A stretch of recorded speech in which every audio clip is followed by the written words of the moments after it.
grief-stricken family mourns the death of its favorite son, John Fitzgerald Kennedy. Their anguish is shared by a disbelieving world, appalled at the brutality of the slaying of the 35th President of the United States.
I feel, based upon what I know now, there was what I would call a benign cover-up. Yes, there was. They were concerned about Oswald's connections to the Soviet Union and to Castro. And they were fearful that if the American public were to find this out, they could become so incensed that it could have possibly led to an atomic war. We have the right to know the truth. If we don't have the truth, everything we build on is a lie. It's like building a building on a false foundation. Sooner or later, it's going to crumble. I think we must know what happened in November 22, 1963, in order to be a democracy today. And until the truth is told about that day, then we don't know that they're telling the truth today. Allen Dulles, director of the CIA, until Kennedy fired him, was one of the commissioners responsible for producing the 26-volume Warren Report on the president's assassination. The American media were glowing in their praise of the report that concluded Lee Harvey Oswald was alone responsible. It was only under closer scrutiny that the superficiality of its findings became clear. The Warren Commission decided that there were 3 shots fired, and the first shot struck the president in the back, exited his throat, went on to strike Governor Connolly in the back and exited in his right chest, and then went through his right wrist and then wound up embedded in his thigh, and the bullet fell out at Parkland Hospital. The Warren Commission also decided the second shot probably missed and flew off into Dealey Plaza somewhere. And the commission decided that the third shot struck the president in the head and killed him. And that's the official version of what happened. And it's interesting, one of the early researchers pointed out that no witness at any time has ever described the assassination as having happened that way. Only the Warren Commission came up with that interpretation, and it's the single assassin theory. On the morning of the assassination, Bill and Gail Newman had gone down to Dealey Plaza with their children to watch the presidential motorcade pass. They were the closest spectators to the tragedy, and their account is echoed by many others who were there. The first 2 shots, I didn't realize what they were, but the third shot, after it was fired, I heard Mrs. Kennedy scream, "Oh no, they've shot Jack," and it was just sort of sent a chill over you. It was just terrible. I can remember seeing the side of the president's ear and head come off. I remember a flash of white and the red and just bits and pieces of flesh exploding from the president's head. At that time, I turned to Gail and said, "That's it, hit the ground." And we turned and hit the ground and covered our children. When the third shot was fired, I thought it came from directly behind towards the grassy knoll behind me. I based that primarily on the third shot from what I saw of the side of the president's head coming off and from the sound of the rifle, the report of the rifle. As the official story started coming out and hearing that the shots came from the building, these witnesses started to doubt their own ears. So as the days went by, fewer and fewer of these witnesses would come forward because they just all of a sudden weren't really sure about what they had heard. They were convinced on November 22, 63 that at least 1 shot came from the front. But by 4 or 5 days later, then they weren't sure and they didn't come forward at all. Mary Woodward, was a junior reporter on the Dallas Morning News who had joined the lunchtime crowds in Dealey Plaza to watch the Kennedy motorcade. She was the journalist closest to the tragedy and rushed back to her office to file the story in a state of great consternation. They first of all took me to the office nurse and had me have a tranquilizer because they thought was somewhat hysterical. I think I was behaving quite rationally under the circumstances. But anyhow, I then sat down and wrote the story immediately and actually had completed the story before the news was absolutely confirmed that he was even dead. So the story was absolutely my own impressions. It was not from anything anyone had said or what I had read or heard. Some things I have often said I would hate to swear before a court of law or before God, but one thing I am totally positive of in my own mind is how many shots there were, and there were 3 shots. The second 2 shots were immediate. It was almost as if one were an echo of the other. They came so quickly. The sound of one did not cease until the second shot. With the second and third shots, I did see the president being hit. I literally saw his head explode. So I felt that the shots had come, as I wrote in my article, from behind me and to my right, which would have been in the direction of the grassy knoll and the railroad overpass. Because it contradicted the sole assassin theory, Mary's eyewitness account was quickly pulled and her version discounted. Civic leaders, responsible people, whether it be the mayor, the managing editor of the paper, almost felt it a responsibility to kind of not rock the boat, perhaps. The neat answer was the version that came to be the most widely accepted, that there were 3 shots and they had all come from the school book depository building and they were all fired by Lee Harvey Oswald. We do know that the FBI, as the official investigative body for the Warren Commission, apparently collected all the possible evidence it could find that indicated Lee Harvey Oswald did it and did it alone. Other evidence that pointed to perhaps other people or other locations for shooters was either ignored or deemed to be mistaken or misinterpreted. I was interviewed by the FBI, but I did not testify before the Warren Commission. It's my understanding the reason I did not go before the Warren Commission was because in my statement that I thought the shots came from directly behind implied the shots were coming from the grassy knoll. This is something apparently the Warren Commission did not want to hear. They wanted to keep the direction of the assassination in the direction of the school book depository. On that tragic day in Dallas, the routine protection of the President of the United States was compromised from the very beginning, according to military expert Colonel Fletcher Prouty. What they call protection of the president is an old skill. I went to Mexico City in 1956 when President Eisenhower went to Mexico City. And by that I mean the security people went there more than a month early to look at every angle of the trip. There are rules and manuals on what we call protection. The Secret Service, that is an organization of limited size, is authorized to call any number of military people. And these are military people who are already trained to augment their forces in a case like this. There's no shortage of people. Ordinarily, a unit of military, I think was called a Special Group Number 113, would have come up from San Antonio, Texas, and would have been deployed all through the streets of Dallas, the important streets of Dallas. That was not done. In fact, the commander was specifically told he wasn't needed. You've all seen the picture of the school book building, you know, where Oswald is supposed to have shot the president. You notice in those pictures there are open windows. If the Secret Service had been there and had done their usual job, none of those windows would have been open. And had anyone opened one of those windows at that time, they would have been on the radio, they would have had a man in that room immediately, and the window would have been closed. You see, that's protection. That didn't take place. In fact, there were no Secret Service people on the ground around Dealey Plaza that afternoon. They were told they were not needed.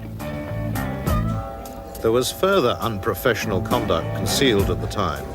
The night before the assassination, most of the presidential bodyguard spent a drunken evening at this notorious Fort Worth nightclub, some staying until 5 a.m.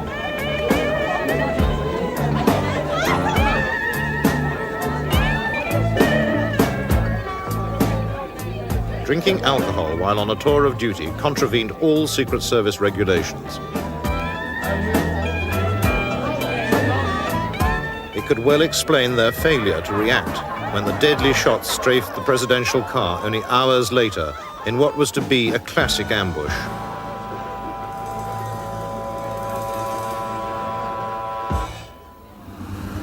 Instead of going straight down the street and then to the Trade Mart, he made this 90-degree turn and then another very sharp turn in front of the school book depository building.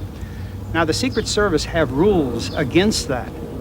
The rules are that if the car is slowed down below 44 miles an hour, you must then protect it fully in other ways, such as not digressing and going around corners and all that, because when you slowed him around that corner, you opened up field of fire from 3 directions, behind him, to the side, and from in front, and of course he was killed right in that position that had been set up by the selection of that route. To this day, the gruesomeness of Kennedy's killing haunts those who were closest to the president.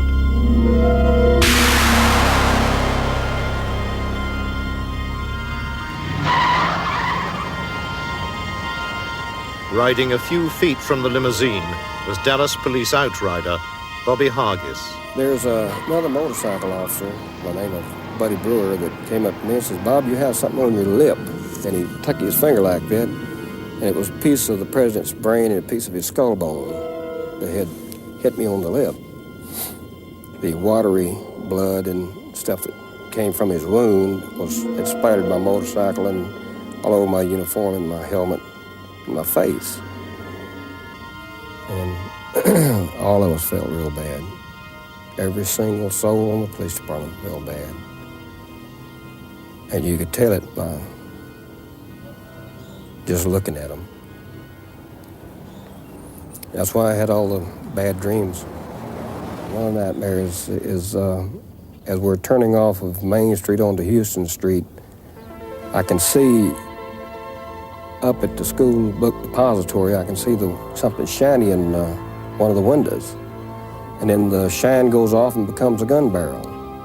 And I turn around on my motorcycle to try to tell the Secret Service people that there's something up there, and I scream and I yell and they don't hear me. And I do this all the way until the president gets shot and no one hears me.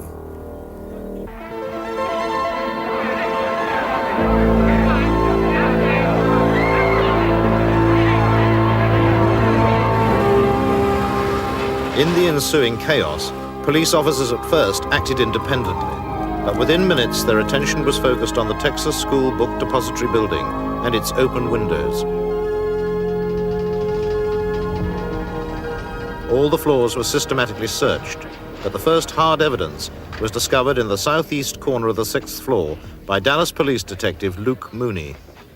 Immediately saw the area with some books had been stacked up and the window was half open. Now this window was not all the way open, it was only a half pane open, which is something of this nature, high up off the windowsill.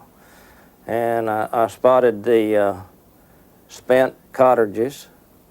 They were lying approximately in this position.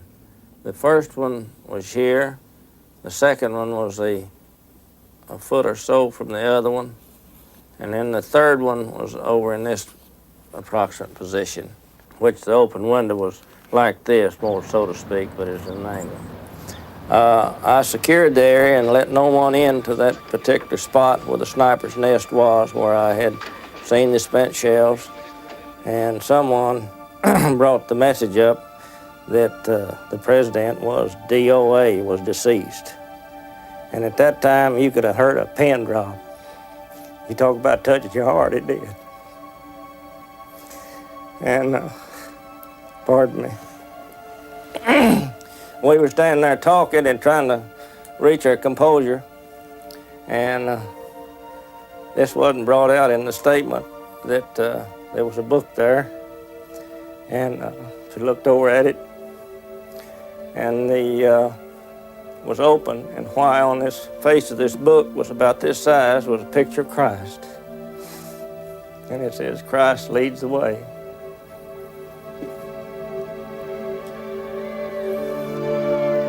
Outside Parkland Hospital, grief overcame the waiting crowd as the president's death was confirmed. The first to break the news was Senator Ralph Yarborough. I knew he was dead. I'd been around enough violence in my life to know he was a dead man. And the press came up and asked me what had happened. So I said, there's been a deed of horror. An excavator has sunk beneath the waves.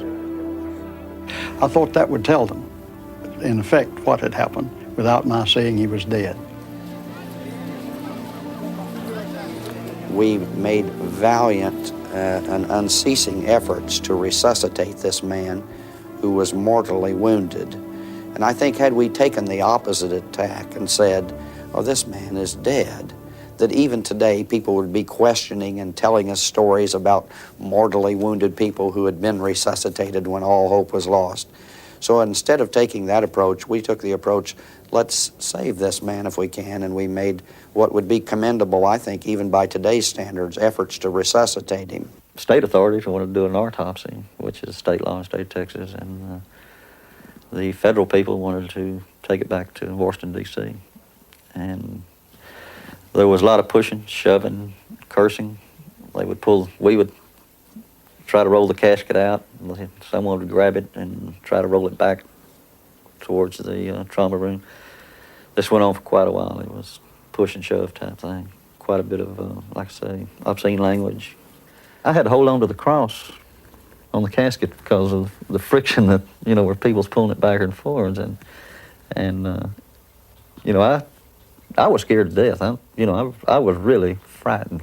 I believe that if Dr. Rose had been allowed to perform the examination here, since his qualifications were impeccable, that much of the early confusion surrounding the wounds and the questions as to the direction and number of shots could have been settled quickly under the capable forensic studies which Dr. Rose would undoubtedly have performed. But we didn't have the opportunity to examine President Kennedy here. At Parkland Hospital, the Secret Service had won the battle for the president's body. With unseemly haste, they illegally removed it from Dallas and flew it back to Andrews Air Force Base in Washington. The new president had been sworn in on the plane and now made his first address to the nation. I know that the world shares the sorrow that Mrs. Kennedy and her family bear. But as Kennedy's coffin was unloaded into a hearse in full public view, it seems his body was surreptitiously being removed from the far side of Air Force One and taken away by helicopter. I ask for your help and God. Its most likely destination was Walter Reed Army Hospital for a covert examination of the president's wounds and the removal of his brain. This prevented a proper investigation of the fatal headshot at the official autopsy. Only a 5-minute flight from Walter Reed, the helicopter pad at Bethesda Naval Hospital, where the autopsy team awaited the arrival of Kennedy's body. Medical technician Paul O'Connor was there. I remember it being about 8 o'clock in the evening that we heard helicopters. I heard helicopters. And it sounded to me like there were 2 helicopters. Couldn't tell where they were coming from or where they went, but it sounded like they were landing. A few minutes later, the door burst open in the back of the hospital, and in came 6 or 8 men carrying a casket. America's finest forensic pathologists were not appointed to perform the autopsy of the century. Instead, naval careermen with meager experience of such work were chosen. As forensic pathologist, Dr. Cyril Wecht explains. Humes and Boswell were in charge of hospital pathology at Bethesda, just like hospital pathologists in civilian life.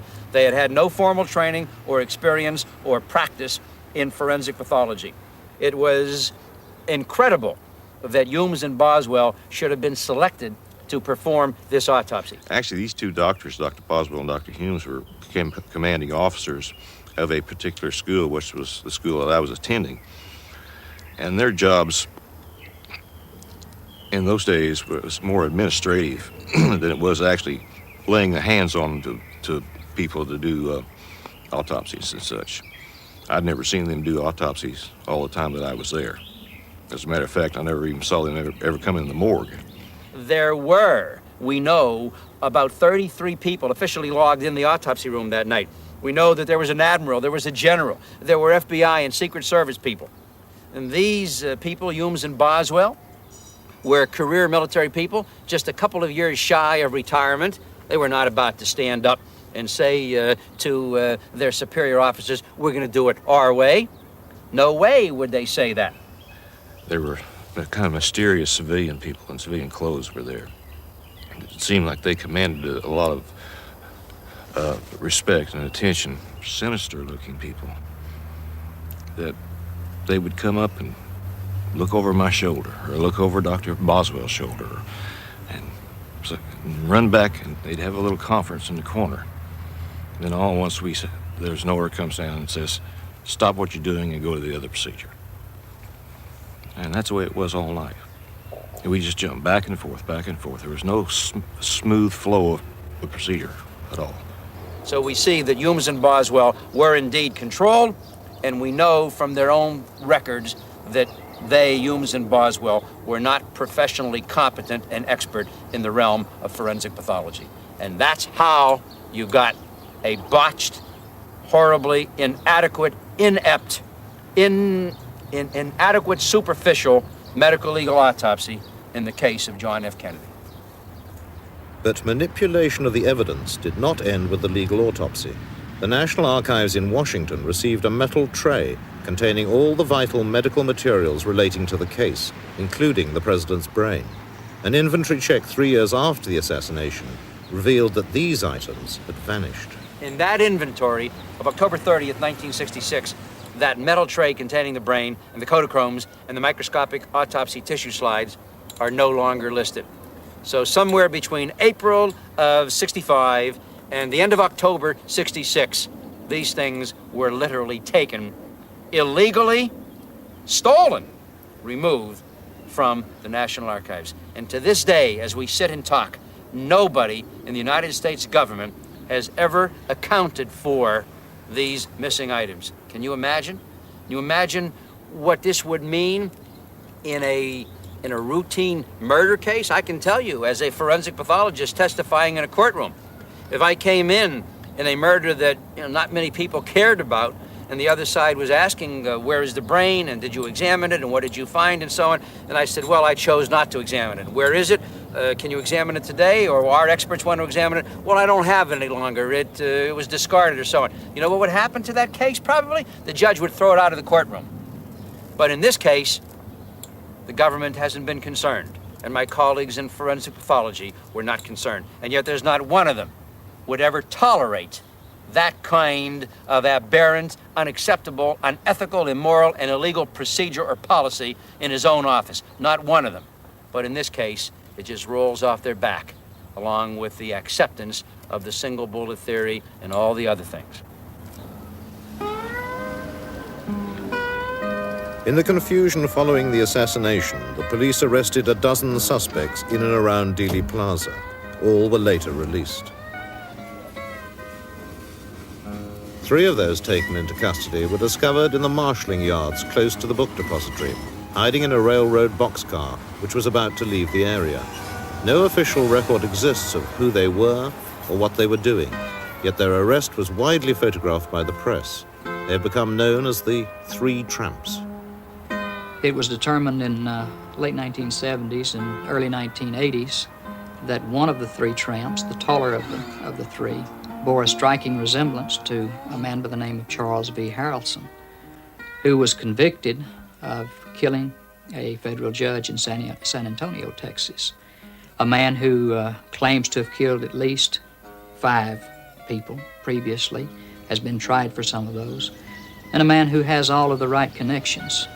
Charles Harrelson is one of America's most notorious criminals. He's currently serving a life sentence for murder in a maximum security jail. On November 22nd, 1963, I was with a friend at 12:30 in the afternoon having lunch at a restaurant in Houston, Texas. It wouldn't be the first time I've been accused of being somewhere I wasn't, and it probably won't be the last. But no, I did not kill John Kennedy. He's connected to organized crime figures, the Dallas Underworld, Santos Traficante, Carlos Marcello, R.D. Matthews considered the strong-arm man in Dallas in 1963, and Ruby claimed that he was his best friend. So you have all of these connections, and though they don't say specifically, hey, Charles Harrelson is guilty of participating in the murder of the President Kennedy, but there is significant evidence that would make, I think, any investigator want to look at Mr. Harrelson very, very closely. That is a photograph of one of 3 so-called tramps who were apprehended and then mysteriously disappeared on the day of the Kennedy assassination. And the fellow was, I'm told, at one time positively identified as myself, which is ludicrous if you look at the man. I was 25 the day Kennedy was assassinated, and I would say that gentleman is probably in his mid to late 30s at the very least. But the facial structures isn't even close. Mr. Harrelson's photograph was given along with the tall tramp photographs to forensic anthropologists, 2 independent bodies or people, and they came back with a report that there was a 90 to 95% probability that the photograph of the tall tramp arrested in connection with the president's killing and Charles V. Harrelson arrested for the death of a federal judge were one and the same. Now that's amazing, isn't it? I would say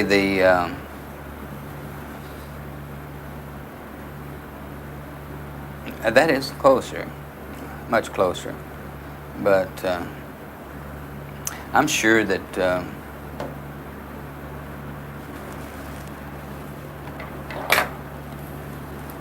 here again, the person is probably in his 30s, and the brow ridge isn't the same here, but it does look it looks a lot more like me, I would say, this view than does the other. Are they the same person? Yeah. Big Bird? Yes. It's amazing. But no, I don't know the gentleman, and I never did know. Everyone who was involved in that thing has been eliminated. Had I been involved in it, I would have been killed. Had I been approached to be involved in it, I would have laughed. Because it's obviously a case of immolation.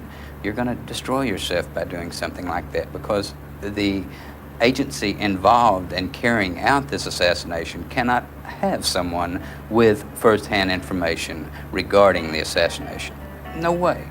The country would destruct if that came forth. Also kept under wraps and not investigated was the criminal underworld of strip club owner Jack Ruby, Oswald's executioner.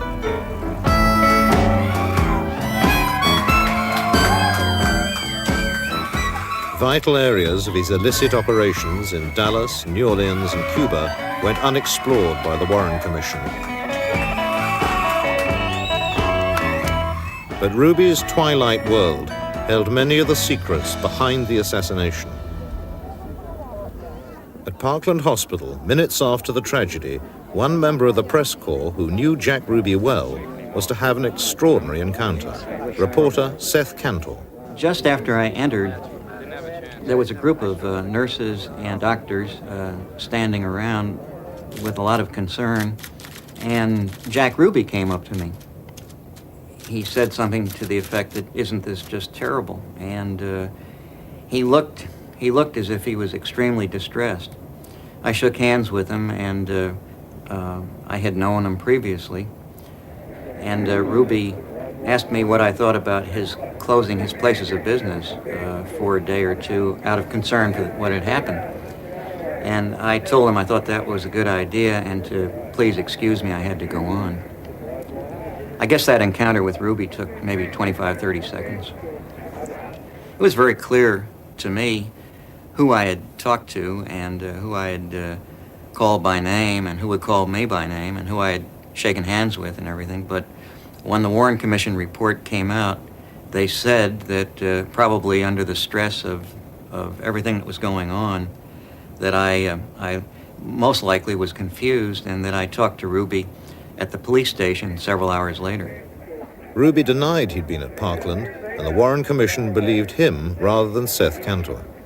I was dismayed when I picked up my copy of the Warren Commission report and discovered what they had decided about my testimony.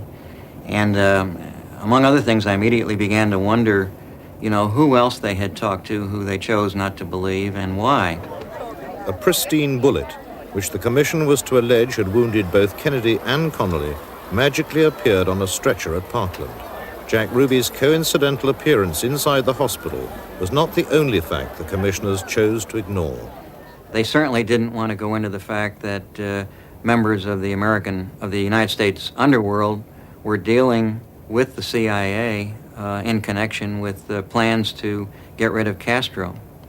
Lyndon Johnson was very anxious for the Warren Commission to complete its work, to button things up and get out a report. And they were not anxious at all to open up areas of doubt or areas which needed further investigation. And one of those areas was the Jack Ruby business. Ruby claimed he acted on impulse when he shot Oswald. His real motives were never explored. The Warren Commission believed everything Jack Ruby chose to tell them, including how he penetrated the basement security of Dallas Police Headquarters in order to kill Oswald. I don't believe that Ruby entered the basement of the Dallas police station by way of the ramp from Main Street, which is the fiction that came about not long after he was arrested for killing Oswald. The policeman on duty at the top of the ramp was given a lie detector test, and he insisted that Ruby did not pass him at any time, and the lie detector test given by the police department bore that out. Jack Ruby did not come down that ramp.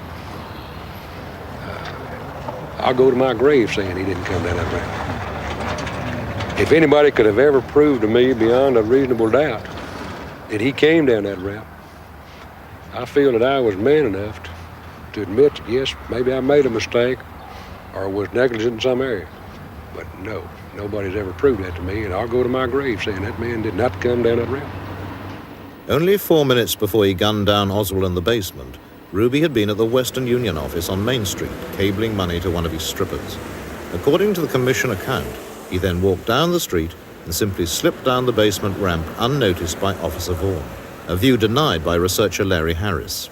Well, clearly, Jack Ruby did not enter the basement via the Main Street ramp, as the Warren Commission concluded. And indeed, when Congress reopened the investigation in the late 1970s, they concluded he did not come down the ramp, and they cited 8 witnesses who stated that Ruby did not come down the ramp, and several of these witnesses knew Ruby personally. The Congressional Committee concluded that Ruby most likely used an obscure entrance into the building that was located in the alleyway behind me.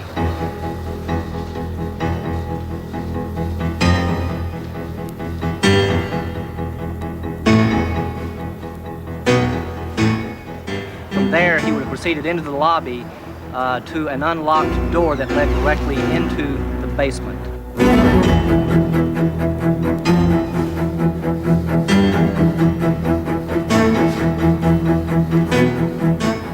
He would have gone down that stairwell and actually entered into the parking garage area of the basement and proceeded toward the railing, up through the railing and into the spot where he was standing when he lurched forward to shoot Oswald. Clearly, it looked better for the department to say that Vaughn had accidentally let Ruby into the basement while his back was turned, rather than admit that a key area within the garage had been left completely unguarded, permitting Jack Ruby unchallenged access to the spot where he killed Oswald. Larry's conclusions are supported by the immediate comments of several police officers recorded by live TV cameras just after the shooting. And this man came from behind this camera or from this corner and just dove out of the crowd. He came from behind that car, that green car there. He jumped up over the rail. Patrick Dean was the head of security in the basement and was aware very quickly of the predicament he was in. As Ruby was being subdued, Dean remarked to Ruby, "Jack, "Goddamn, you've got me in one hell of a fix." So Dean was immediately aware of his predicament and, of course, began immediately maneuvering to put the best possible light on the situation. There was about 15 to 20 men that had searched this place prior to 30 minutes. In fact, searched it twice, about an hour before and then 30 minutes before. The late Patrick Dean was adamant that the only way Ruby could have gained access to the basement was via the Main Street ramp. I'm positive that door leading from the City Hall proper into the basement was locked by the maintenance man in my presence that day on the inside of the basement side. And I also had 2 men stationed at that door. But I am positive that door was locked.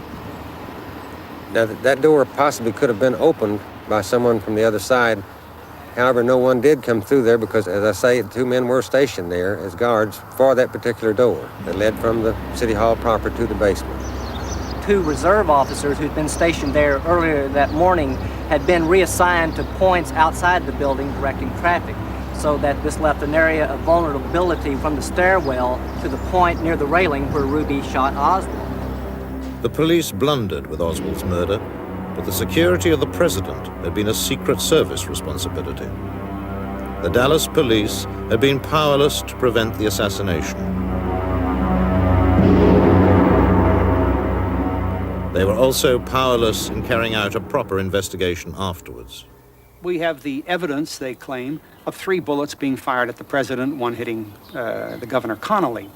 Well, policemen would take those hard bits of evidence and begin to put this thing together, and first of all would show that they could not have done the damage they did, the lethal damage they did, with only 3 bullets.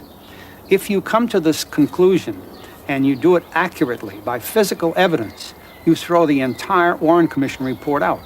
The policemen working on the street are accustomed to solving murders, and they would go right ahead of it with it unless somebody stopped them. So somebody stopped them, there's your cover-up. The FBI in Washington had at first given their full cooperation to the Dallas police.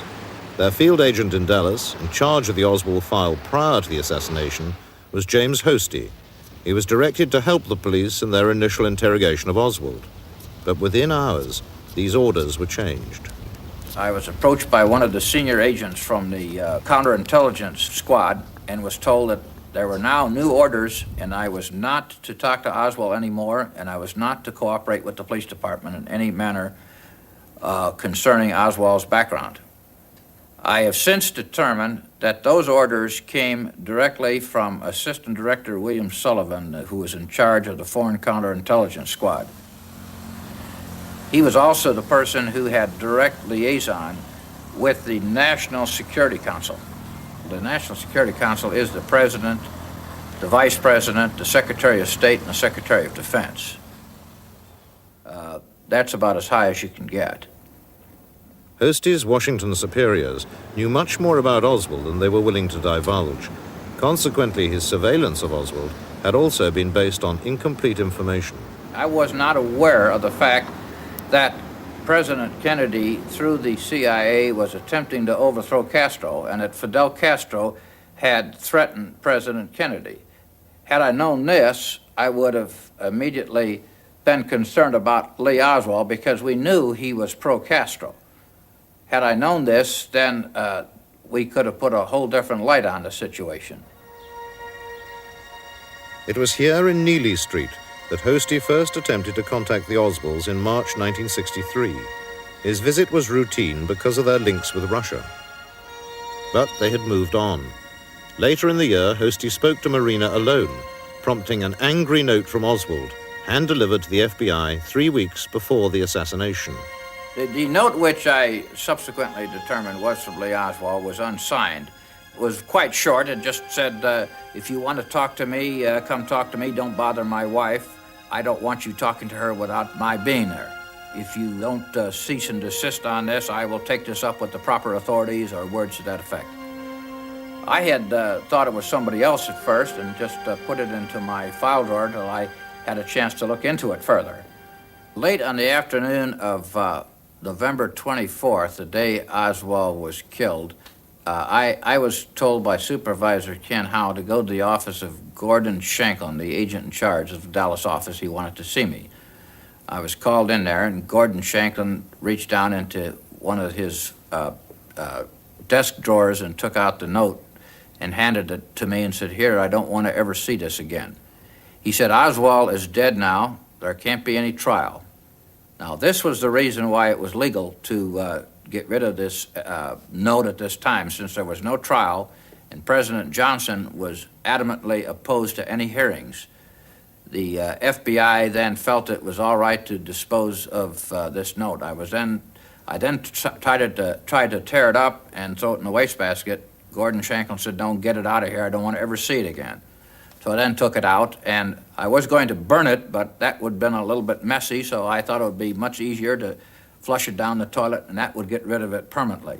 It wasn't till a week later that President Johnson gave in to congressional pressure and called the Warren Commission together. Of course, by this time, the FBI and probably the CIA and the Navy Department and the State Department had suppressed a lot of different things, and this was one of probably many of them. Miami, Florida was the city visited by President Kennedy 4 days before his death in Dallas. It was also the unlikely location for a bizarre meeting 13 days before the assassination, in which details of the plot to kill Kennedy were set out with stunning accuracy. A Miami police informant secretly taped a conversation with a visiting right-wing activist in his seedy downtown apartment. It is broadcast here for the first time. I don't know, Kennedy's coming here, I think on the 18th or something like that, to make some kind of speech. I think it's the 18th he's supposed to be here to make a speech. I don't even know what it's about. You can bet your bottom dollar you're going to have a lot to say about Cuba, because there's so many of them here. Willie Somerset, a union organizer with extensive right-wing political ties, was the Miami police informant.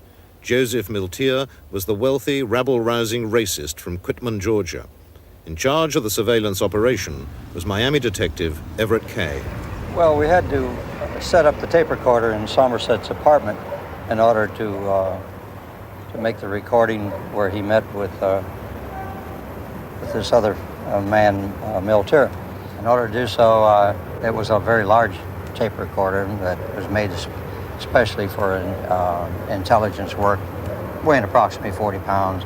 I carried it to the third floor of his apartment, placed it in a closet, and then ran the microphone around the baseboard in the kitchen, and the microphone was hidden by the chairs where Miltier and Somerset were to have their meeting. More bodyguards, it's more easy to get. It's more bodyguards, it's more easy it is to get him. Well, how the hell do you figure the best way would be to get him? From an office building, with a high-powered rifle. You think he knows his marksman? Sure he does. Sure he does.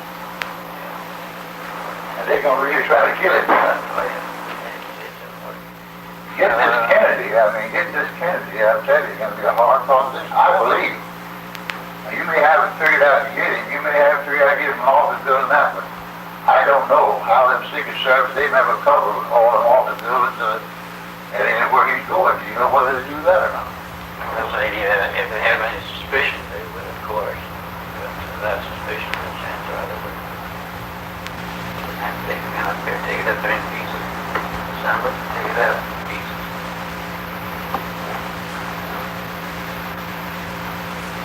All those guns come out now and you can take them apart. Astoundingly, the conversation came up that this man wanted to know how many people that President Kennedy had that was his look-alike that went with him. And our informant wanted to know why, and he said, well, there was plans to assassinate him.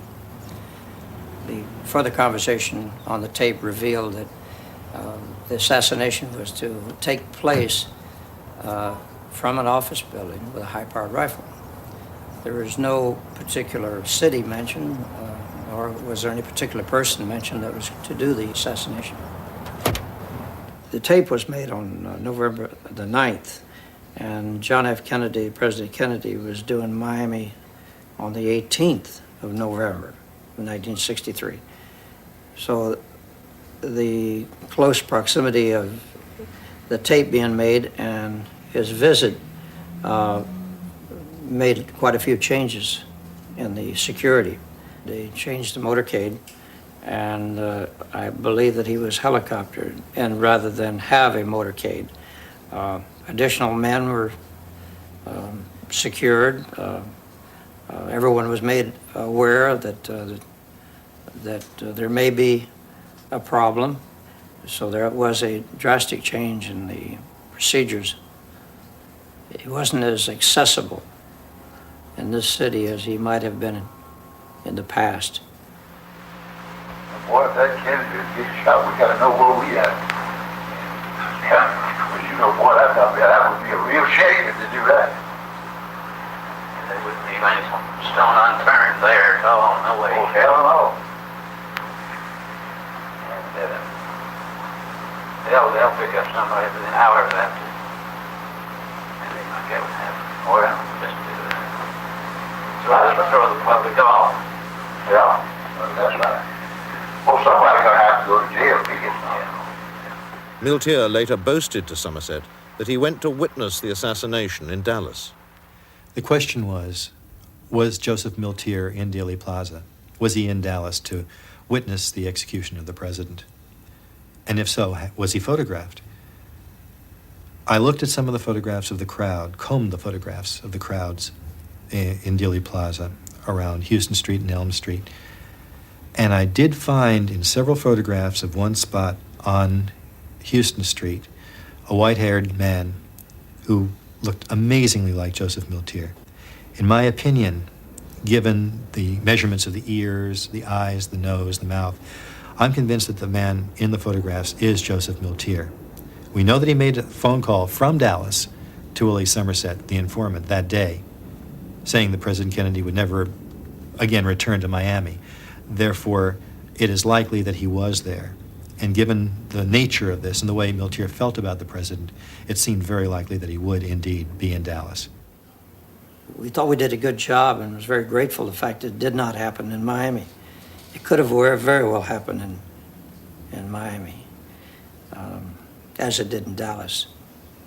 So it touched each of us very, very closely, particularly myself, as hearing the words that they were going to assassinate President Kennedy. Well, how the hell do you figure the best way would be to get from an office building with a high margin price? And they're going to really try to kill it. Miltier was interviewed by the FBI and then released. He perished in a mysterious house fire a few years later. The Warren Commission ignored the Miami connection and a further opportunity to determine the truth. It is important to all of us to find out what really happened to President Kennedy, because what happened to him could happen to anybody else. If a conspiracy can kill the President of the United States, who among us is safe? The people who know something, why don't they just bring it out and tell the truth? Why lie about something? Somebody knows that they're lying. I know they're lying. Why? If they lied to us, how much are they lying to us in other areas? And if they're lying to us, can they do it again and again and again? And if so, this is not a democracy. This is a hierarchy, a government or a people ran by certain powerful individuals who have the ability to dispose of anyone who's not going along the party line, so to speak. Not a whole lot different from what I was taught occurred in the USSR all these many years. The truth is the most important thing.